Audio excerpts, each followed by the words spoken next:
글로벌 이슈 플러스에 들어왔습니다. 이 시간에는 현재 11만 달러를 다시 돌파한 비트코인 가격 진단 한번 해보도록 하겠습니다. 원더프레임 김동환 대표 모셨습니다. 안녕하십니까? 네, 안녕하세요. 네, 반갑습니다. 말씀드린 대로 11만 달러 선을 다시 넘어섰습니다. 현재 11만 한 300달러 정도 제 그 인베스팅닷컴 기준으로는 가격이 기록이 되고 있는데 최근에 다시 뭔가 발동이 좀 걸리고 있는 듯한 그런 모습이에요. 어디서 배경을 좀 찾을 수 있을까요? 정확하게 얘기하면 어제 걸렸습니다. 아, 그렇군요. 네. 사실 이제 제가 방송 섭외를 받고 네. 전날에 이제 준비를 하잖아요. 예. 그때까지만 해도 사실 가격이 그냥 그랬어요. 예, 10만 달러 후반대도 아니죠. 사실 6천 달러보다 조금 높은 예. 수준이었는데 이제 어제 갑자기 좀 오르기 시작해서 한 4% 넘게 지금 오르고 있고요. 예. 일단 비트코인 가격 같은 경우는 최근에 한 7주 연속 그 주봉으로 보면 상승을 했었습니다. 그렇군요. 그러다가 지지난주에 한 주 하락을 했었고요. 그 지난주 같은 경우는 이제 보합권으로 마무리가 됐고, 그리고 이제 다시 상승하는 그런 지금 상황인데 여러 가지 좀 이슈들이 있었어요. 그래서 사실 이제 제일 궁금해하실 만한 부분은 지금 왜 오르느냐, 그렇죠. 이 부분이 제일 궁금해하실 텐데 제가 생각할 때는 지금 상승은 최근에 이 트럼프 대통령의 관세 정책이 상당히 좀 삐걱거리고 있거든요. 그래서 일단 첫 번째로는 미국 안에서 이제 소송이 걸려서 패소를 했죠. 아, 그랬죠. 네, 그래서 관세 부과를 이게 너무 과하게 지금 이 대통령의 권한을 썼다라는 판결이 나와서 지금 2심 재판이 진행 중이고, 그래서 뭐 당장 1심 판결은 당장부터 관세 걷으면 안 된다라고 하는 게 나왔었죠. 예. 그러면서 트럼프 대통령이 약간 이제 구석에 몰리는 그런 느낌 좀 받고, 그리고 이제 바로 그 다음에 나는 건재하다 약간 이러면서 사실 또 역으로 또 예. 강하게 때렸죠. 품목 관세를 예. 25에서 50으로 올렸잖아요. 예. 그러니까 이거 자체가 사실 좀 이제 밀리는 국면으로 저는 접어들었다 생각하거든요. 그리고 이제 밀린다는 게 어떤 뜻이죠? 그러니까 지금까지는 미국이 이길 거야, 트럼프가 이길 거야. 여기서 트럼프가 수세에 좀 몰렸다. 트럼프가 이제 수세에 몰렸다라는 느낌이 있고, 결정타는 사실 지난주도 아니고 5월 말 정도부터 미국의 이 자동차 업계에서 사실 휘토류 때문에 난리가 났었어요. 예, 그랬죠. 예, 특히 이제 한국에도 아마 갖고 계신 분 계실 텐데 익스플로러라고 해서 포드의 굉장히 네네네. 베스트셀러 그 차량이 있거든요. 네. 그 차량 같은 경우는 뭐 한 10일 정도 생산이 중단됐을 정도로 상당히 좀 다급한 상황이었고, 그래서 이제 그 중국 쪽에 급하게 지금 회담 요청을 트럼프가 직접 전화해서 한 거 아닙니까? 아, 그래서 그렇게 연결이 된 거예요? 예, 그렇죠. 그래서 사실 트럼프가 얼마나 먼저 전화하는 걸 싫어하는 인물인데, 그렇죠. 예. 먼저 전화했잖아요, 이번에는. 예. 그래서 지금은 히토류도 그렇고 여러 가지 관세, 무역 협정 관련해서 좀 핀치에 몰려 있다. 그러다 보니까 지금 주가도 미국 주식시장도 그런 부분을 좀 반영한 것 같은데, 코인 같은 경우는 최근에 이 효과의 플러스에서 뭐가 있었냐면 미국의 상장사들이 이제 비트코인을 사모으기 시작했어요. 그래서 뭐 1,000억 달러치 샀다, 뭐 자기 또 1,000개 샀다, 뭐 약간 이런 식으로 지금 계속 매일매일 뉴스가 개비가 되고 있거든요. 업데이트가 되고 있는데, 이게 제가 느낌은 어떤 느낌이냐면 과거의 불장이 어떤 개인들의 어떤 포모, 이거 지금 사야 되는 거 아니야? 이런 느낌이었다면 지금은 그걸 기업들이 조금 하고 있는 약간 그런 느낌입니다. 사실 이번 상승은 저로서도 완벽히 예측을 하지는 못했던 거고 약간 의외인데, 지금 굳이 이유를 찾아보라고 한다면 네네. 기업들이 지금 안 사면 더 비싸게 사야 된다라는 생각을 하고 있는 것 같다. 진짜 포모 그 자체네요. 진짜로. 네네. 그래서 실제로 지금 계속 뉴스가 매일 나오고 있어요. 상장사 어디는 뭘 샀고, 뭐 어디는 비트코인만 사는 게 아니라 이더리움도 사고, 리플도 사고, 솔라나도 사고, 지금 시가총액 상위에 있는 암호화폐들을 좀 사모으는 그런 움직임이 있다고 보시면 되겠습니다. 알겠습니다. 일단 관세 정책이 삐걱거리면서 미국이 좀 수세에 몰렸다라는 점, 이게 다시 해석을 해보면 더 강력한 관세 정책을 밀어붙이기는 어려울 것이다 쪽으로 시장이 해석을 하고 있는 것 같고요. 거기다가 이제 기업들의 비트코인 매수세가 늘어나고 있다. 이 기업들이 하나둘씩 계속 사모으기 시작하면 다른 기업들이 또 포모를 느낄 수 있기 때문에 그런 현상들이 좀 안 보이는 곳에서 비트코인 가격을 끌어올리고 있다라고 보시면 될 것 같은데요. 최근에 그런 일이 있었다고 해요. 대규모 청산이 발생한 적이 있었다고 해서 이 부분이 조금 시장을 긴장시켰던 영향이 좀 있었거든요. 네. 이 얘기는 어떻게 해석을 해야 되나요? 제가 아까 이제 7주 연속 상승하고 네. 한 주 하락하고 지난주는 보합이었다. 지난주가 왜 보합이었냐면 지난주 분위기 나쁘지 않았거든요. 예. 근데 10만 5천 달러를 쭉 지키다가 트럼프하고 이제 그 머스크하고 한번 대판 붙은 날이 있잖아요. 그렇죠. 제 기억으로 6월 5일 정도로 기억하는데 예. 그날 비트코인 가격이 10만 200달러까지 떨어졌었습니다. 거의 한 4, 5% 정도 떨어졌어요. 네. 그 테슬라가 15% 떨어지던 그날에. 네네. 근데 사실 테슬라가 떨어지는 거랑 비트코인이랑 아무 상관이 없거든요. 그래서 사실 그때는 일단은 지금 암호화폐 시장의 센티멘트가 좀 안 좋구나라는 쪽으로 다들 받아들였고, 네, 그럴 수 있었죠. 네, 그러다 보니까 이제 선물 시장이 최근에 선물 시장이 현물 시장 대비해서 보통 적게는 5배, 많게는 10배 정도 거래량 차이가 납니다. 그래서 압도적 거래량이 많기 때문에 센티멘트에 되게 민감하게 반응해요. 그러다 보니까 거의 그날 하루에 10억 달러 가까운 이 포지션이 청산이 됐죠. 4% 5% 떨어지는 그 그래서 사이에. 그랬구나. 그래서 보통은 사실 이제 제가 얘기하고 싶은 건 이 부분인데 보통은 이렇게 청산이 당하면 네. 좀 쾌적해집니다. 포지션이. 아, 그러니까 이게 청산을 당할 때 포지션이 있으면 얘가 청산 당하면서 연쇄 청산이 되잖아요. 예. 그러면서 변동성이 커지는데 이게 청산을 한번 다 당한 다음에는 연쇄 청산이 일어나기가 어려우니까 이 상황이 이제 이 오더북이 굉장히 쾌적해지면서 사실 변동성이 줄어들거든요. 그렇군요. 그게 정석인데 지금은 또 그렇게 보기가 어려운 것이 최근에 스테이블 코인 발행량이 되게 많이 늘었어요. 예, 그렇죠. 5월 20일부터 지난주까지 해서 한 30억 달러가 신규로 발행이 됐습니다. 근데 이 스테이블 코인은 어디다 쓰냐면 주로 파생 상품 포지션 잡을 때 증거금으로 쓰거든요. 그래서 지금은 계속 지금 총알이 들어오고 있는 상황이고 파생 상품 시장의 변동성이 굉장히 큰 상황이다. 그래서 오늘 또 큰 폭으로 상승했잖아요. 그러면 또 포지션이 쌓였을 거예요. 예, 그래서 그렇죠. 이제 오늘 투자 이제 포지션 새로 매수를 하신 분들도 변동성이 좀 심할 수 있다는 부분은 감안을 하셔야 될 것 같습니다. 아, 그렇군요. 이게 하여튼 급등락이 나오는 그 순간순간에 결국의 움직임을 우리가 계속 판단하고 예측을 해야 되는데 지금 시점에서는 뭐랄까요, 수급 간의 어떤 다툼을 예측하기가 되게 어렵기는 하네요. 그러면 말씀 들어보니까 스테이블 코인 최근에 계속 이슈가 되고 있고 뭐 서클 상장하고 이런 것도 좀 영향이 있다고 봐야겠네요. 있죠. 왜냐하면 서클이 사실은 잘 모르시는데 네. 이게 이제 원래 암호화폐를 하던 기업이잖아요. 그렇죠. 그러다 보니까 이제 주식 시장에 갔는데 상장을 한 거라서 주식 하시는 분은 잘 모르시는데 작년 기준으로 순이익이 1억 6천만 달러가 안 됩니다. 그러니까 얼마 안 돼요. 돈을 잘 버는 기업이 아니에요. 예. 그런데도 불구하고 지금은 뭐 명확하게 오버밸류죠. 사실 상장 이후에 지금 3배, 4배 가까이 올라서 오늘 제가 가격 체크 못 했는데 어제 장 중간에 한 130달러까지 가는 걸 제가 봤거든요. 네, 맞아요. 네네. 네. 그래서 근데 이게 왜 사람들이 오버밸류인데도 사냐면 스테이블 코인이 화제고 엄청 뜰 거라는 얘기를 여기저기서 막 하고 있잖아요. 그렇죠. 살 게 없는 거예요. 그걸 뭐 맞아요. 사야 돼라고 했을 때 맞아요. 살 게 없는 거예요. 상장되어 있는 주식이 없는 거예요. 얘밖에. 그리고 사고 싶었던 사람들이 네. 그래도 뭐 이미 코인 시장 충분히 반영하고 있을 텐데라고 생각했다가 아예 새로운 되게 깨끗한 그런 그렇죠. 종목이 네네. 들어오니까 네. 이거라도 사야겠다라는 측면도 분명히 있었던 것 같아요. 그렇죠. 그리고 이제 처음에 시작가가 31달러고 사실 시초가는 한 60달러 정도였는데 지금 거의 2배 오른 거잖아요. 맞아요. 그래서 나쁘지 않구나 하고 이제 들어가시는 건데 네. 제가 보기에는 약간 오버밸류가 된 측면이 있다. 물론 근데 지금 시장에 대안이 없다. 맞아요. 이거 말고 다른 매수를 할 게 없어서 좀 화제가 되고 있고요.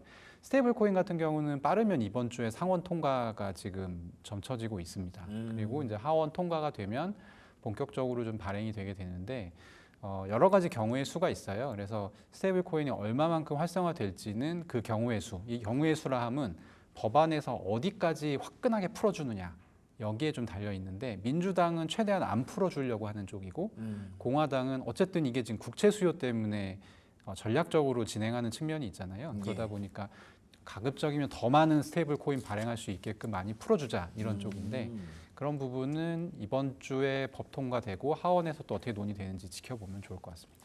그럼 스테이블 코인 얘기가 나온 김에 스테이블 코인 얘기를 조금 더 좀 심화해서 좀 들어가 보도록 할게요. 최근에 국내에서도 스테이블 코인 얘기가 굉장히 핫하거든요. 원화 스테이블 네네. 코인.